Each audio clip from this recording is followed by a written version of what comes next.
Hello friends, അസ്സലാമലൈക്കും. Welcome back aunties kitchen. എന്താണ് എല്ലാവരുടെയും വിശേഷങ്ങൾ? സുഖം തന്നെയല്ലേ? നമുക്ക് പെട്ടെന്നൊരു രുചികരമായ ചിക്കൻ ബിരിയാണി തയ്യാറാക്കാം. അതിനു വേണ്ടിയിട്ട് 3 കിലോ ചിക്കൻ എടുത്തിട്ടുണ്ട്.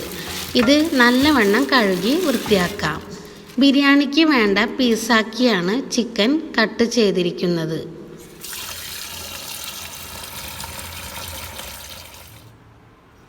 ചിക്കനിലേക്ക് 1 ടീസ്പൂൺ ഉപ്പ്, പിന്നെ ഇഞ്ചി വെളുത്തുള്ളി പേസ്റ്റ് 2 ടീസ്പൂൺ, മല്ലിപ്പൊടി 1 ടീസ്പൂൺ, 2 ടീസ്പൂൺ കാശ്മീരി മുളക് പൊടിയും ചേർക്കാം.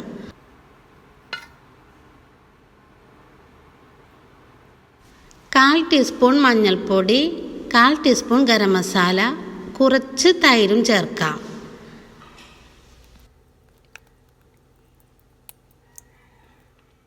പിന്നെ വേണ്ടത് ഒരു പകുതി ചെറുനാരങ്ങ നീരും ചേർത്ത് കുഴച്ച് മസാല ചിക്കനിൽ നല്ലോണം തേച്ച് പിടിപ്പിക്കണം.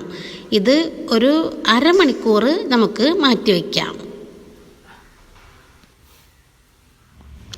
പിന്നെ കുറച്ച് വലിപ്പമുള്ള ഒരു ഉരുളി എടുത്തിട്ട് നമുക്ക് സൺഫ്ലവർ ഓയിൽ ഒഴിച്ചു കൊടുക്കാം. ഈ ബിരിയാണിക്ക് ഫുള്ളും ഞാൻ സൺഫ്ലവർ ഓയിലാണ് ഉപയോഗിക്കുന്നത്. വെളിച്ചെണ്ണ തീരെ ഉപയോഗിക്കണില്ല കേട്ടോ. ഓയിൽ ചൂടായാൽ സവാള ഇട്ട് കൊടുത്ത് മൂപ്പിച്ചെടുക്കാം. പിന്നെ കുറച്ച് ക്യാരറ്റും കൂടി ചേർത്ത് കൊടുക്കാം. ഫ്രൈ ആയി കഴിഞ്ഞാൽ കുറച്ചധികം വേപ്പില ചേർത്ത് കൊടുക്കാം. പിന്നെ നട്ട്സുകളും അണ്ടിപ്പരിപ്പും മുന്തിരിയും ഇതിലിട്ട് കൊടുത്ത് വറുത്തെടുക്കാം. നമുക്ക്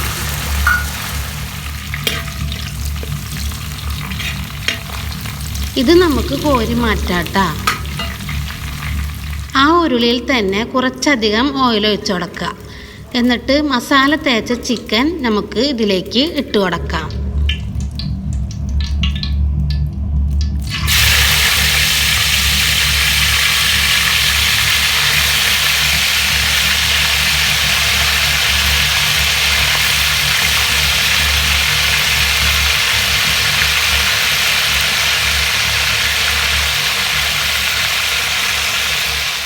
ഇടയ്ക്കിടയ്ക്ക് ഇളക്കി കൊടുക്കണം, അല്ലെങ്കിൽ അടിയിൽ പിടിക്കൂട്ടാ.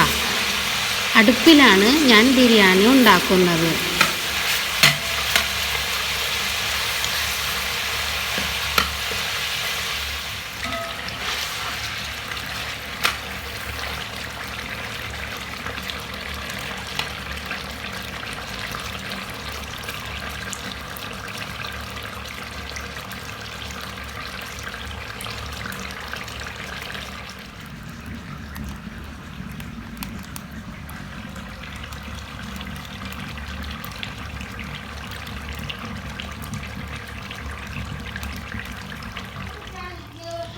ചിക്കൻ ഫ്രൈ ആകുമ്പോഴേക്കും നമുക്ക് അരി കഴുകി വെള്ളത്തിൽ ഇട്ട് വയ്ക്കാം. ഞാനിവിടെ റോസ് കൈമ അരിയാണ് എടുത്തിരിക്കുന്നത്. അത് വെള്ളം ഒഴിച്ച് മാറ്റി വയ്ക്കാം.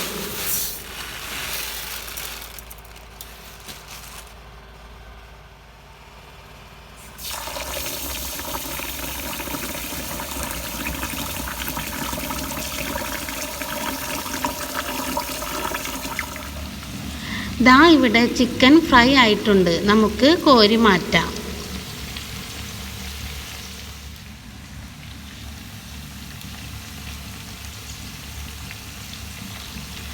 ആ ഓയിലിലേക്ക് നമുക്ക് സവാള ഇട്ട് കൊടുക്കാം. സവാള വാടി വരുമ്പോൾ 2 ടീസ്പൂൺ ഇഞ്ചി വെളുത്തുള്ളി പേസ്റ്റും ചേർത്ത് കൊടുക്കാം. ഇത് വറുത്ത് വരുമ്പോൾ തക്കാളി അരിഞ്ഞത് ചേർത്ത് കൊടുക്കാം. പിന്നെ പച്ചമുളകും ചേർക്കാം. വേറെ ഒരു ബൗളിലേക്ക് മഞ്ഞൾപ്പൊടി 1/4 ടീസ്പൂൺ, കുരുമുളക് പൊടി 1/4 ടീസ്പൂൺ, മല്ലിപ്പൊടി 1 teaspoon, garam masala 1 teaspoon, chicken biryani masala 2 teaspoon. ഇത് നമുക്ക് ഈ തക്കാളിയും സവാളയും വാടിയയിലേക്ക് ഇട്ട് ഫ്രൈ ആക്കി എടുക്കാം. ഇതൊന്ന് വറുത്താൽ മാത്രം മതി ഇട്ട് അധികം കരിയാതെ നോക്കണം. ഇതിലേക്ക് അല്പം ഉപ്പിട്ട് കൊടുക്കാം. പിന്നെ വേണ്ടത് തൈരാണ്. നമുക്ക് 1/4 ലിറ്റർ തൈര് ഇതിലേക്ക് ഒഴിച്ചു കൊടുക്കാം. പിന്നെ കുറച്ചധികം മല്ലിച്ചപ്പയും പുതിനയും ചേർത്ത് കൊടുക്കാം. പിന്നെ നമ്മൾ ഫ്രൈ ചെയ്ത് മാറ്റി വെച്ച ചിക്കൻ ഇതിലേക്ക് ചേർത്ത് കൊടുക്കാം. എല്ലാം ഒന്ന് മിക്സ് ആക്കി യോജിപ്പിച്ചാൽ മസാല തയ്യാറായി. ഇത് ഒന്ന് മാറ്റി വെക്കാം. ഒരു ബൗളിലേക്ക് അല്പം പശുവിൻ പാൽ ഒഴിച്ചു കൊടുക്കാം. ഇതിലേക്ക് 2 ടീസ്പൂൺ പൈനാപ്പിൾ എസൻസും ഒഴിച്ചു കൊടുത്ത് അല്പം ഫുഡ് കളറും യോജിപ്പിച്ച് ഇത് മാറ്റി വയ്ക്കാം. ചോറിന് ദമ്മിടുമ്പോൾ ഉപയോഗിക്കാൻ വേണ്ടിയാണ് കേട്ടോ. ഇനി നമുക്ക് ചോറിൻ്റെ പരിപാടി തുടങ്ങാം. ചോറിന് കുറച്ചധികം വെള്ളം തിളപ്പിക്കാം. ഇതിലേക്ക് അല്പം ഉപ്പിട്ട് കൊടുക്കാം. ഒരു ചെറുനാരങ്ങയുടെ നീരും ഒഴിച്ച് ഇളക്കി ഇതിലേക്ക് അരി ഇട്ട് കൊടുക്കാം. 2 കിലോ അരിക്ക് അതിനിരട്ടി വെള്ളം ഒഴിച്ച് വേണം വയ്ക്കാൻ, അളന്ന് നോക്കിയിട്ട്. തിളച്ച് കഴിഞ്ഞാൽ ചോറ് ഊറ്റി വെക്കുന്നില്ല കേട്ടോ, ആ വെള്ളത്തിൽ തന്നെ വറ്റിച്ചെടുക്കുകയാണ് ചോറ്. പിന്നെ വെന്ത് കഴിഞ്ഞാൽ റൈസ് ഉരുളിയിലേക്കുള്ള മസാലയിലേക്ക് പകുതി ഇട്ട് കൊടുക്കാം. ഉപ്പൊക്കെ പാകത്തിനുണ്ടോ എന്ന് നോക്കണം കേട്ടോ. പിന്നെ റൈസിൽ നമ്മൾ ഉപ്പിടുമല്ലോ, അപ്പം എല്ലാം പാകത്തിനുണ്ടോ എന്ന് നോക്കിയാൽ മതി. അല്പം നെയ്യ് ഒഴിച്ചു കൊടുക്കാം. പിന്നെ ഒരു ചെറിയ 6 kg ഒഴിച്ചു കൊടുക്കാം.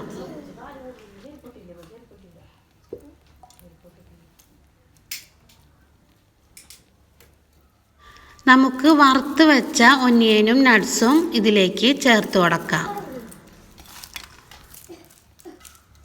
പിന്നെ വേണ്ടത് നമ്മൾ പാലിൽ കലക്കി വെച്ച യെല്ലോ ഫുഡ് കളറില്ലേ, അത് കുറച്ചധികം പകുതി ഒഴിച്ചു കൊടുക്കാം. പിന്നെ ബാക്കിയുള്ള റൈസും കൂടി ഇതിലേക്ക് തട്ടി കൊടുക്കാം. മുകളിൽ അല്പം ഗരം മസാല വിതറി കൊടുക്കാം. പിന്നെ യെല്ലോ കളറും ബാക്കിയുള്ളതും ചേർത്ത് കൊടുത്ത് ബാക്കി നട്ട്സും കൂടി ചേർത്ത് ദമ്മിട്ട് കൊടുക്കാം.